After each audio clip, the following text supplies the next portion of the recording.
तुम्हाला माहिती आहे का, एका बाउलमध्ये 2 चमचे बेसन पीठ घेऊन त्याच्यामध्ये हळद घालायची, ओवा हातावरती थोडासा क्रश करून घ्यायचा, चवीनुसार मीठ घालायचं, अगदी चिमटभर खायचा सोडा घालायचा, कोथिंबीर घालायची, मिरचीची थोडीशी पेस्ट घालायची आणि सगळं मिक्स करून याच्यामध्ये थोडंसं पाणी घालून याचं बॅटर तयार करून घ्यायचं।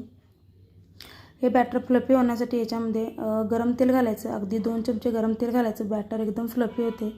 एका साईडला मी बटाट्याचे काप केलेले आहेत, कच्च्या बटाट्याचे काप असे करून घ्यायचे आणि इकडे एका बाजूला गरम तेलामध्ये बेसन पिठामध्ये हे बटाट्याचे काप घालून दोन्ही बाजूनी क्रिस्पी होईपर्यंत हे तळून घ्यायचे। एकदम टम्म असे पुरीसारखे हे आपले बटाट्याचे भजी तयार होतात।